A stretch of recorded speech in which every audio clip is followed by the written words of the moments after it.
പേര് sister Renzi Mary, Karnataka സ്റ്റേറ്റിൽ നിന്നാണ് വരുന്നത്. പിന്നെ ആദ്യമായി ഉടമ്പടി എടുക്കുന്നത് 2022 നവംബർ 24 എനിക്കൊരു തൈറോയ്ഡ് എന്ന രോഗം 2005 കണ്ടുപിടിക്കുന്നത്. ഇപ്പോൾ 17 വർഷമായി അതിന് ട്രീറ്റ് ചെയ്ത് വരികയാണ്. അപ്പോൾ ആദ്യമായി ചെക്കപ്പ് ചെയ്യുമ്പോൾ 7.5 ആണ് കണ്ടുപിടിച്ചത്. അപ്പോൾ ഡോക്ടർ ആദ്യമേ പറഞ്ഞത് ഓപ്പറേഷനായിരുന്നു. പിന്നെ ഡോക്ടർ പറഞ്ഞ് 2 വീക്സിൻ്റെ മരുന്നെടുത്ത് നോക്കണം, വല്ല കുറവുണ്ടെങ്കിൽ പിന്നെ ബാക്കി ട്രീറ്റ്മെൻറ്റ് നടത്താമെന്ന് പറഞ്ഞു. 2 ആഴ്ച കഴിഞ്ഞ് പോകുമ്പോൾ അത് 3.5 മാറി. അപ്പോൾ ഡോക്ടർ പറഞ്ഞ് മരുന്ന് കൊണ്ട് മാറി കിട്ടുമായിരിക്കും, എങ്കിലും കണ്ടിന്യൂ ചെയ്യാൻ പറഞ്ഞു മരുന്ന്. അങ്ങനെ 17 വർഷമായിട്ട് ഇടയ്ക്കിടയ്ക്ക് 1 വർഷത്തിലൊരിക്കലെങ്കിലും ചെക്കപ്പ് ചെയ്യുമെങ്കിലും നോർമലായിട്ട് തന്നെ കാണുമെങ്കിലും അത് കണ്ടിന്യൂ ചെയ്യാൻ പറഞ്ഞിട്ടുണ്ടായിരുന്നു. അപ്പോൾ ഇതിനിടയ്ക്കാണ് എൻ്റെ കുടുംബത്തിൽ നിന്ന് എൻ്റെ നാത്തൂന് ഉടമ്പടി എടുത്തിട്ടുണ്ടായിരുന്നു.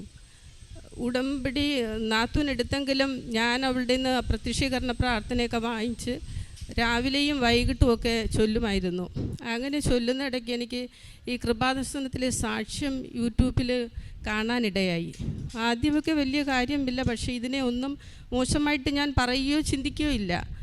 എങ്കിലും അത് കേട്ട് വരുന്തോറും വലിയ വിശ്വാസവും അത്ഭുതവുമാണ്. ഓരോരുത്തരെയും സാക്ഷ്യം കേൾക്കുമ്പോൾ അവർ കരയുന്നതിനെക്കാട്ടി ഞാൻ കരയും. കാരണം വലിയ അനുഭവമാണ് മാതാവ് കൊടുത്തുകൊണ്ടിരിക്കുന്നത്. അങ്ങനെ അച്ഛൻ്റെ ഉടമ്പടി ധ്യാനം കേൾക്കാനിടയായി. എല്ലാ ആഴ്ചയിലും കേൾക്കുമായിരുന്നത്. 2019 തൊട്ടാണ് ഇത് കേൾക്കാൻ തുടങ്ങിയത്. 2022 ആയപ്പോൾ ഞാനിവിടെ വെറുതെ വന്നിട്ടുണ്ടായിരുന്നു. കാണാനായിട്ട് വന്നതാണ്. ബാംഗ്ലൂരിൽ തന്നെ വന്നു, കണ്ടുപോയി വെറുതെ. അപ്പോൾ പിന്നെ ലൈറ്റ് ആൻഡ് ക്യാൻഡിൽ പ്രെയറിൽ റിക്വസ്റ്റ് ഇട്ട് പ്രാർത്ഥിക്കുകയായിരുന്നു. അപ്പോൾ ഒരു ദിവസം ഒരു കുട്ടി ഇവിടെ നിന്ന് സാക്ഷ്യം പറയുന്നത് ഞാൻ എൻ്റെ മൊബൈലിലൂടെ കേൾക്കുക. റിജൽ എന്ന കുട്ടി അച്ഛൻ്റെ ഉടമ്പടി ധ്യാനത്തിൽ റിജൽ എന്ന കുട്ടിക്ക് തൈറോയ്ഡ് സൗഖ്യപ്പെടുന്നതായിട്ട് അച്ഛൻ വിളിച്ചു പറഞ്ഞു. അപ്പോഴാ കുട്ടി ഇവിടെ ഉണ്ടായിരുന്നു. ആ കുട്ടിയുടെ സാക്ഷ്യം കേൾക്കൊണ്ടിരിക്കുമ്പോൾ ഞാനും തൊണ്ടയിലോട്ടൊന്ന് കൈവച്ചിട്ട് എൻ്റെ പേര് റെൻസി അല്ലേ, അത് ഞാനും കൂടി ആയിരിക്കാം, ഞാനും കൂടി ആണ് എന്നൊരു ബോധ്യം എനിക്ക് പെട്ടെന്ന് വന്നു. പക്ഷേ ഒന്നും മാറ്റമൊന്നും എൻ്റെ ശരീരത്തിലും അങ്ങനെയൊന്നും കണ്ടതായിട്ട് എനിക്ക് അനുഭവപ്പെട്ടില്ല.